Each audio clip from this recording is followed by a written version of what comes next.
Good night, my name is Marcelo and I'll be giving you today a demonstrative lesson about the subject in mathematics for elementary teachers.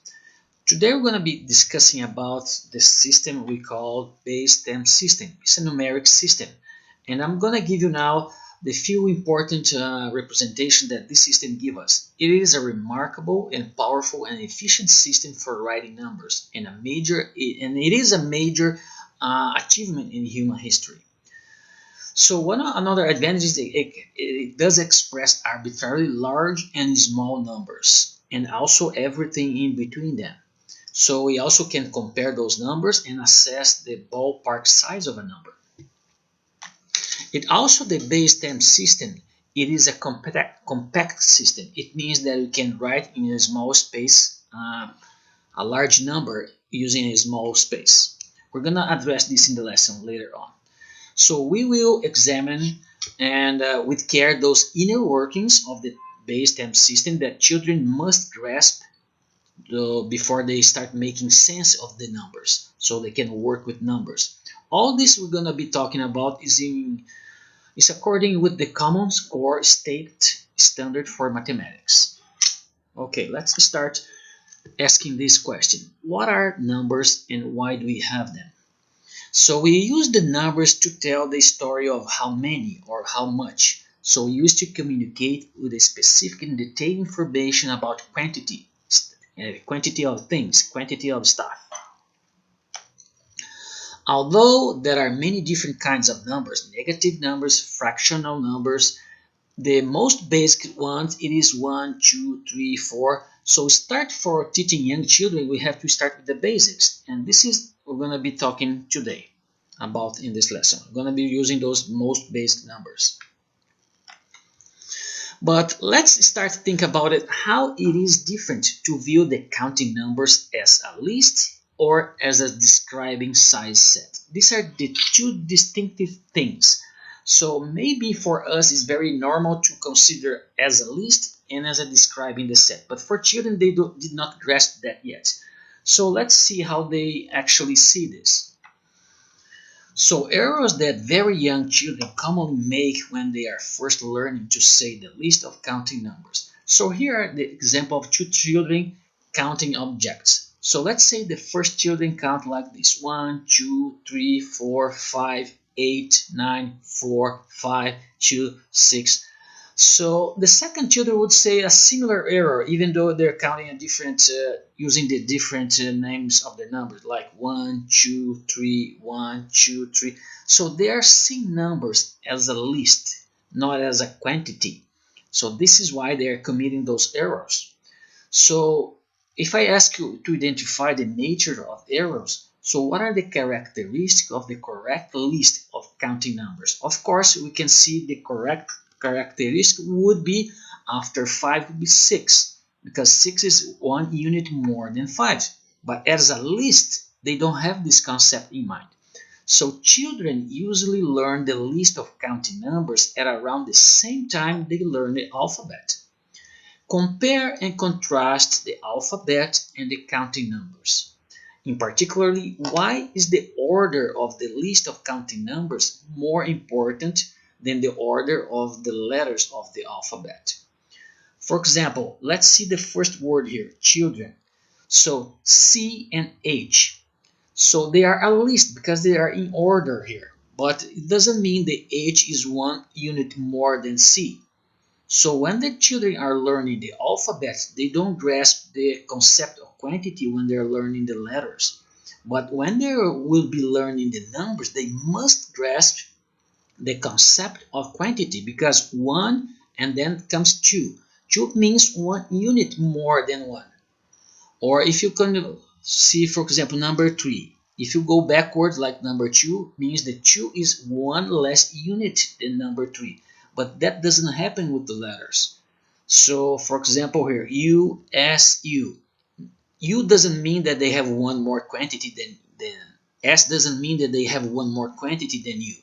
So this is a very distinct concept between learning alphabet and learning numbers. And the children must grasp this concept when they're learning numbers. They have to see it as a list and something also that would be a representation of quantities. So the concept of list is not the same of quantity. This is why you have those errors, like when they're after 5 instead of being 6 they put 8. So they see that as a list, not as a quantity. So this is the inner workings of the base 10 system that children must grasp so they can make sense of numbers. So the ordering of the list of counting numbers is very important because of this. Because of the second way of thinking about the counting numbers, which is to think about the counting numbers as telling how many or quantity. So that doesn't happen with alphabet, but regarding numbers, they have to have the second concept together with the as a list. So they have the concept of the list and the concept of the quantity as well when we're talking about the numbers. Let's think about for a set of about 3, 4, and 5 objects. We usually recognize those objects immediately because it's a very small quantity. So the process of immediate recognition of the exact number of objects in a set called is subitizing. The process of counting the objects in a set connects the list view of the counting numbers with the cardinality view. Cardinality view, it is when we put them in order and they represent quantity. So we are adding the concept of list up. We are adding for the concept of list the concept of cardinality view. As an adult, this connection is so familiar that we are usually not even aware of it. But for young children, this connection is not that obvious. If a child can correctly say the first 5 numbers, let's say 1, 2, 3, 4, and 5, will the child necessarily be able to determine how many blocks are in the collection of 5 blocks? Why and why not? Let's address this question more deeply. Errors that very young children commonly make when they are first learning the count of the numbers of a set of objects in a set. For example, here we have 5 boxes. The child number 1 says 1, 2, missed this number 3 box, and that's set 3, 4. So as you can see, they're using it as a list, but not grasping the concept of the quantity, because they must match one object for number 1 and each object for the number. Here the child number 2 made the same mistake. The child number 3 made a different mistake, but it does show that he didn't have the concept of quantity, because it says 1, 1 box, 2, the second box, 3, the third box. But when they said 4, they pointed for the same box. So they count twice the same box, so they made a mistake. So this is our children pointing at an object and saying the number. So when they see those kind of error, it means that the concept of quantity is not very well matched with the concept of counting list. As we need to match these two concepts together. It's not only a list, but it also means or represents a quantity. So what are the characteristics of the correctly counting a set of objects, and how does this process connect counting number as a list with cardinality? Let's address this question now. So everyone counting has to match one object. So if a child does not match one number with one object, this is wrong. Or even though match 2 numbers with the same object, this is also wrong. So they have to understand that one match only one, and the second match the second. You cannot make those kind of mistakes here, like matching 2 objects with one number or 2 numbers with one object.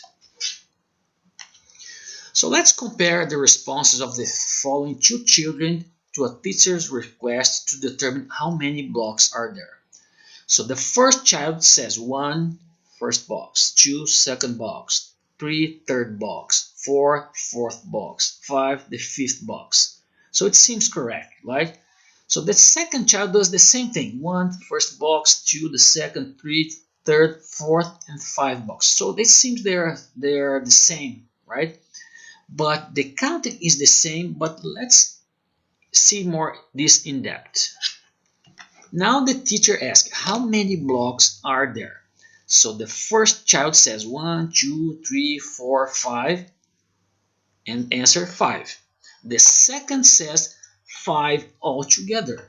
So the child necessarily will the child necessarily be able to determine how many blocks are in the collection of 5 blocks? Why or why not? If they see this as a counting list, they are not seeing as a representation of 5 blocks as a quantity. They're only seeing this as a list. And this child here actually can understand the representation of 5 blocks altogether. So they answer 5 instead of counting as a list. So even though they could be able to give the same answer in the last slide, counting 5 blocks, this one here has the concept of a quantity because he can he's able to see 5 blocks and said, oh, we have 5 blocks, and this one has to count to give all the blocks. So this child did not match yet the list view with the cardinality view, as this one here. So what do children need to understand about connection between the list and cardinality? So the list and cardinality views of the counting numbers to answer the question possessed by the teacher in the next scenario. Let's see this following scenario. They put those 6 bears and the child counts 6 bears. Then the teacher covers the bear and puts one more bear to the side. Put the 7th bear here. So the teacher says, now how many bears there are in all? So let's see how children would usually answer this. So the teacher made the question and said, how many bears are in all after putting the 7th one here? So the first child says, the child is unable to answer. Of course, this one didn't grasp the concept of the list and cardinality.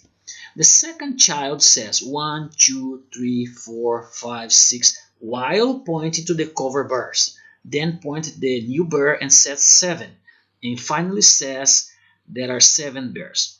So this child still have the concept of list very ingrained, but could not actually match very well the cardinality view. But the third child says 6, pointing all the covered bears, and then point the new bear and says 7, and finally says there are 7 bears. As you can see clearly, this last child was able to grasp better than the other one the concept of quantity. He has already know the notion of 6 bears covered plus 1, then the next one after 6 would be 7.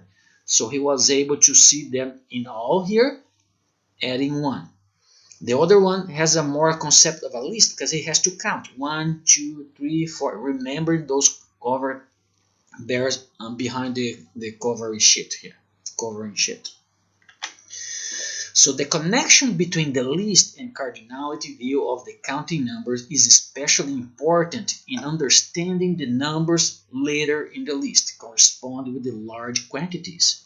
So when you're using small quantities, it's very good for us to illustrate. But when you're talking about large numbers, they must have this concept very clear in their minds, in their brains.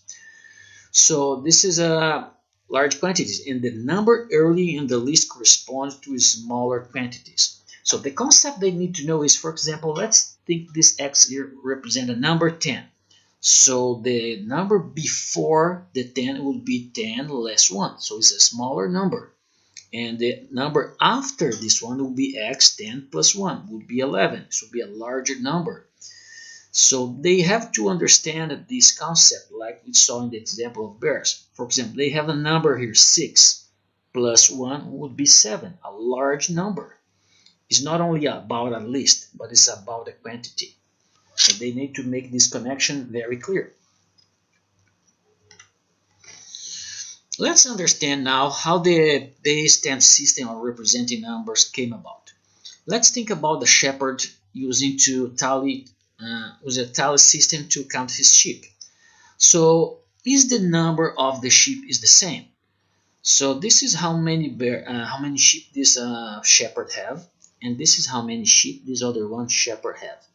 So it's kind of hard to distinguish which one has more or less, or even if they are the same, right? So we have to count here and have to count here. We cannot readily recognize which one is more or less, or even if they are the same.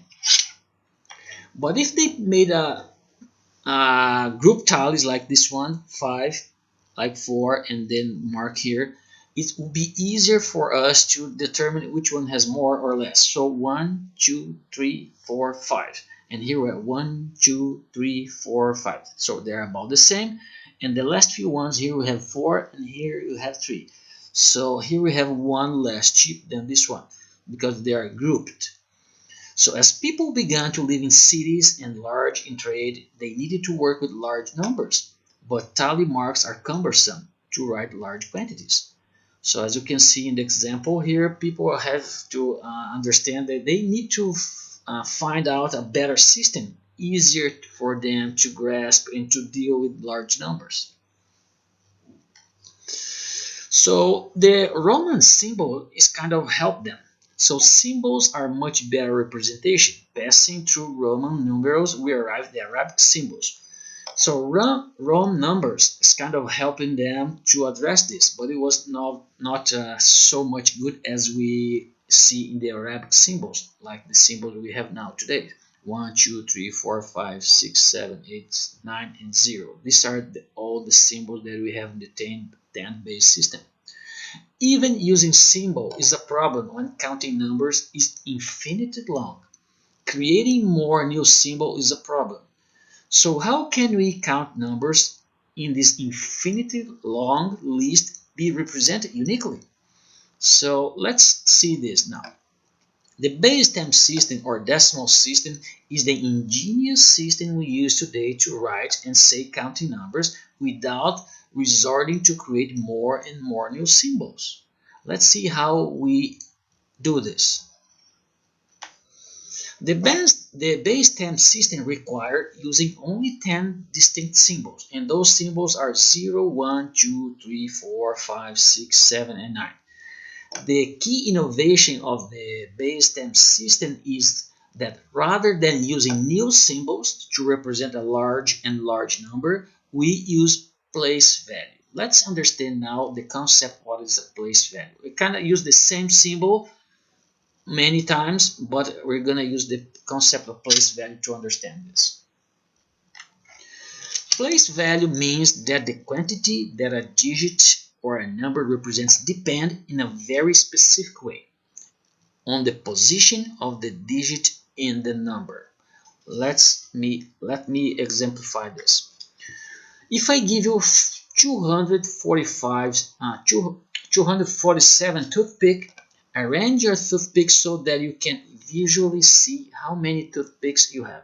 Describe how arrange your toothpicks. This is an activity that we're going to do now to help you understand how we're going to use the place value, to understand the concept of place value. So I give you this amount of toothpicks and I ask you to visually arrange them so it's easy for you to see that you have 247. Now I'm going to give you a few minutes so you can try to arrange your toothpicks in this way, so you can visually see how much do you have on the toothpicks. Okay, take your time and do this. Okay, let's see now if you have done it right. So does the way you arrange your toothpicks correspond the way you write the numbers that represent how many toothpicks you have? If so, explain how. If not, try to rearrange them. So if it was me, I would be putting like this. I bundle them. For example, here we have 10 toothpicks and I put 10 bundles of 10 toothpicks, so we have 100 toothpicks here. Here we have another bundle of 10 toothpicks each and 10 of them here, so we have another 100. And here we have 1, 2, 3, 4, we have 40, and now we have 7 here. We didn't have enough to make another one of this, so we have 247. So I arrange them visually. That helps me visually see that I have 247 toothpicks. I hope all of you could have done the same way. So consider your 247 toothpicks. If I give you more 137, how do you rearrange them so that you still can visually see how many toothpicks do you have? describe how you arrange your toothpicks. So let's do it again. So now I'm giving you more 137 toothpicks. So I wanted to rearrange them so you can look at and see how many do you have. So take your time and do it.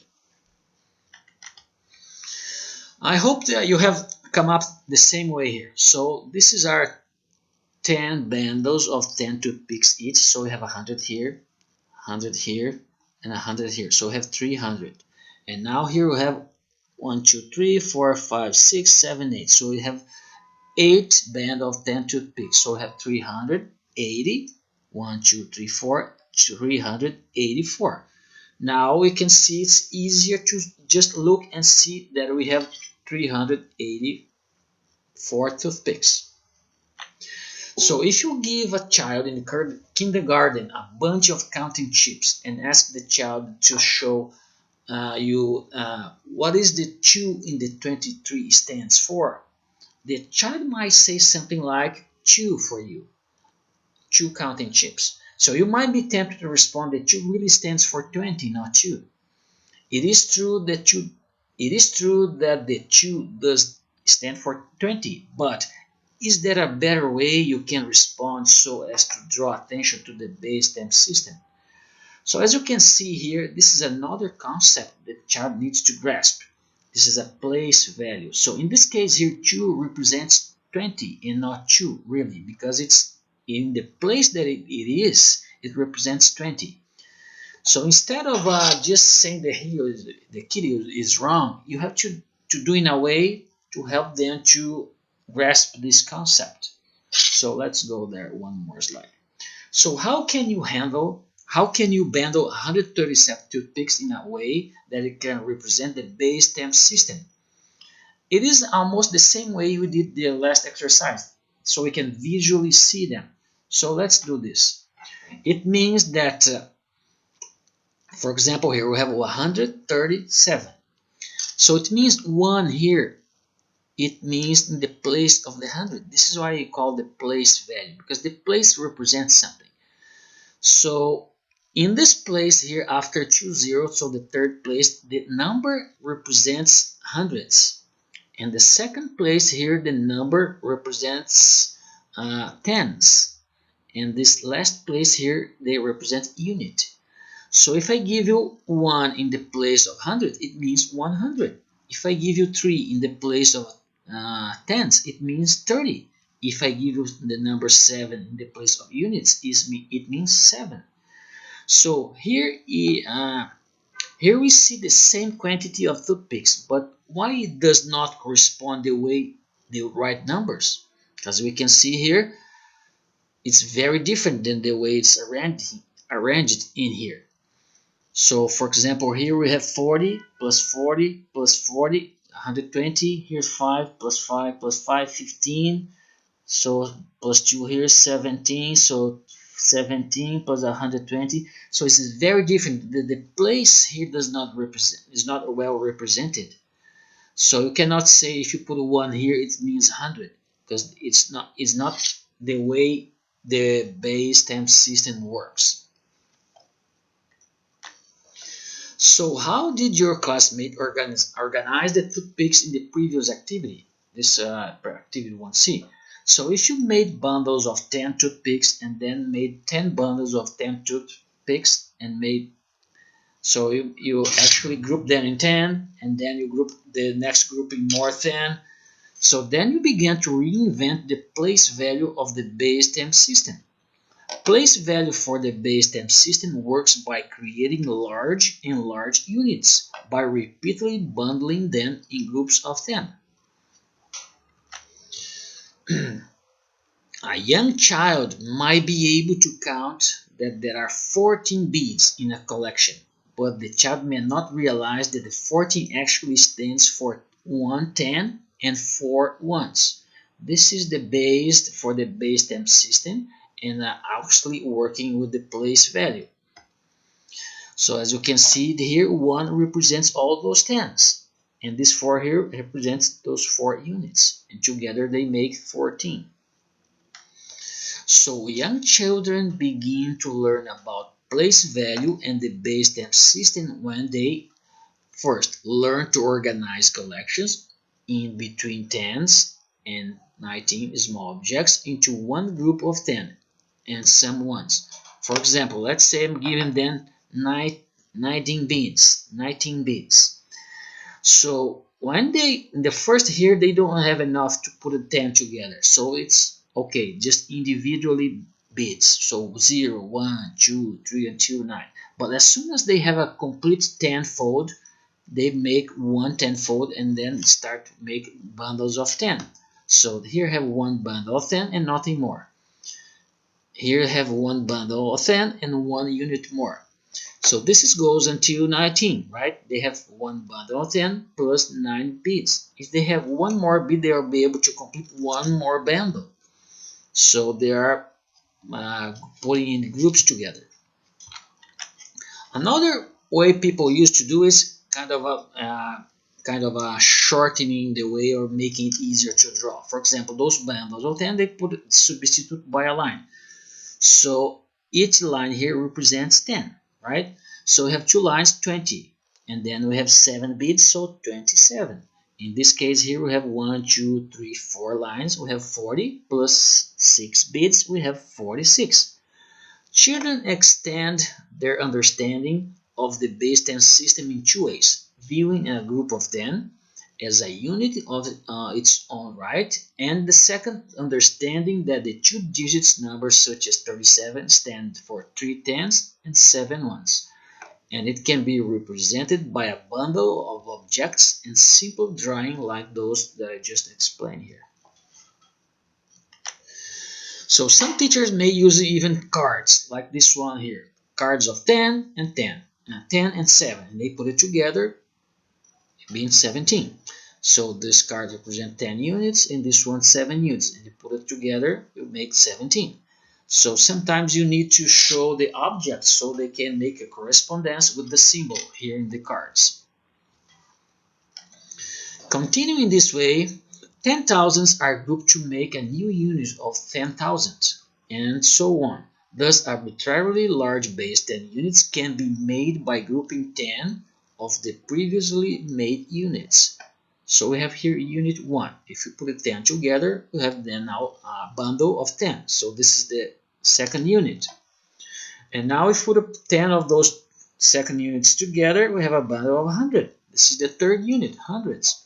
And if you put a 10 of those together, you have a unit of thousands. And this is the fourth unit. It means also the place value that we're talking about. So the value of each place in a number is 10 times the value of the place to its immediate right as indicated. So you start with ones, put 10 together, you have tens. Put plus 10 of tens together, you have hundreds. Tens of hundred will be thousands. Tens of thousands will be 10,000s.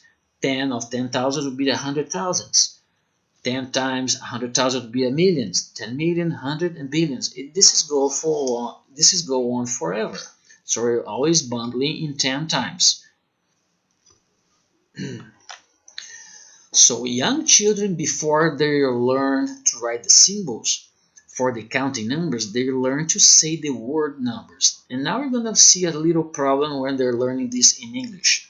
So unfortunately, some of the words used to say counting numbers in English does not correspond well with the base 10 representation of those numbers. Let's see some example.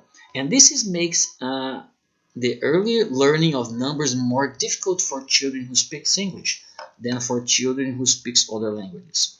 Let's see how it happens. The English words that we use for the first 10 counting numbers are arbitrary and could not have been different.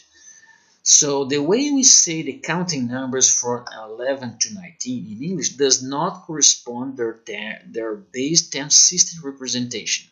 For example, 11 does not sound like 1, 10, and 1, nor does 12. So it's not sounding like 1, 10, and 2.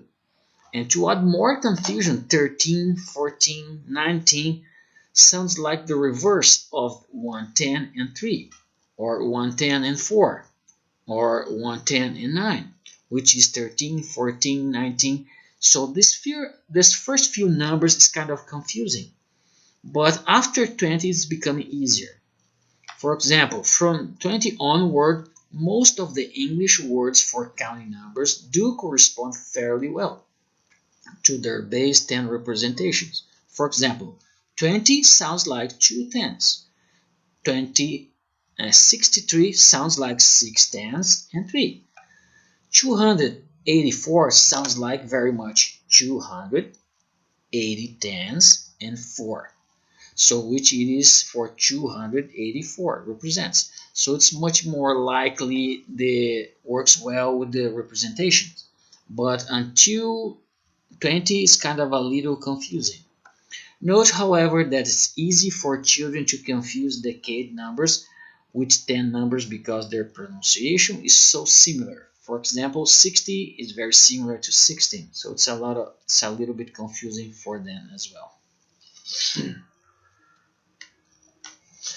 So the notion of zero is something also very difficult for many children to grasp. So we have to show no objects in order to represent for number zero. But how does one show no object? You might use a picture like this one. So it's zero objects in here. Here we have 1, 2. We have to have a way to show there's no object. Notice is that the place value requires the use of zero. So to write 300, for example, we must show that 3 in hundreds. So it's a place value. How can you show this is the third place without putting the 2 zeros before? So you have to put those 2 zeros before, so this would be in the place of hundreds. Otherwise, there is no, the concept of place value is not working. So they need to understand the function of zero to be writing numbers using zeros like this one here, 300. So this is the place value of unity, this is the place value of tens, and this is the place value of hundreds. So have to put those 2 zeros before, so the 3 will be in the place value of hundreds. So it will be 300. So the last concept I want to talk to today is about the idea leads to number lines and number path. So number path are informal precursor to the concept of distance and length, and to the mathematical concept of a number line. So here's the number path. So you can see the numbers in the order, right? So a number line is on which we have choosing one location as 0 here, 0, and another location typically to the right of 0 is as 1 here, 1. So number line stretch infinitely as far as in both directions. It can go for this direction here and for the other direction. Although in practice we can only show a small portion of a number. So you cannot draw an infinite line, right? So you can only show, in this case here, from 0 to 13. So number lines count the numbers of unit length segments from 0 as indicated in the oval. Although number path and number lines are similar, as you can see, there is a critical distinction between them. The distinction makes using number path with the youngest children better than using number lines. So why is that? Number path clearly shows distinct steps. As you can see here, they're very separated. So this is number 1, now this is number 2, separated. So it's distinct step along the path that children can count. But in contrast, to interpret the number line correctly, we must rely on the idea of length and the distance between 0 as indicated. For example, here we have 0 until 1. We have this distance here. So another distance like this increases another number. So they need to understand the concept of a distance and length, so they can understand the number. But here is separated, so they don't need this understanding. So it's easier for the kid. We're going to do one exercise so you can understand it a little bit better. Instead of focusing on the length, young children tend to count tick marks along the number line. The habit of counting tick marks instead of attending the length can be lead to omitting zero, to misinterpretation about locations of fractions and number lines. We will examine some of those errors when we study fraction next lesson. So this concept here would be clear in the next lesson. They need to grasp this distance between 0 and the next number so they can understand fractions. But for now, let's do this exercise here so to clear up a little bit this concept. So let's say I ask you to plot 900 on the first number line and explain your reasoning. So here's 0, here's 400. Where do you put number 100, 900 here? So this exercise is going to help you to understand why the length and the distance are important. Of course, you cannot put 900 here, right? Because if 400 takes this distance here, so 900 at least should take more than this distance here. So let me put the next slide so you can understand. So this black bar here represents 400, right? 0 to 400. So we put another one here. So here it would be 400 plus 400 will be 800, right? So this blue line is half of the black line. So if it is here is 400, here's 200. And this red line is the half of 200. So it must represent 100. So 400 plus 400 plus 100 would be 900. So 900 would be here. So this is why the distance, it is important. So they need to understand the line and they have to understand the concept, the distance and length. Does that not happen in the numbers pad? Because it's already divided here. They can count each one of them. It does not depend on the distance. Even though if you make a little big larger box here, it's already separated. This is the second unit. It does not depend on the distance. But this will be the subject for the next class when we'll be talking about negative numbers, fractional numbers, especially fractional, because if the distance is shorter, they need to complete the distance to make one unit. Okay, this is my demo lesson. I hope that it will be actually helping you to understand our system, base 10 system, and how we can make special attention for children, because this is not very, for us, is very normal, and sometimes we're not even aware that we use those two concepts together. But if they are learning as a kid, this is the first time, may not be so easy for them to grasp this concept. And I thank you for your attention, and I hope that you enjoyed this lesson and actually see how I be teaching this and my skills on English and so far. Thank you for listening. Bye.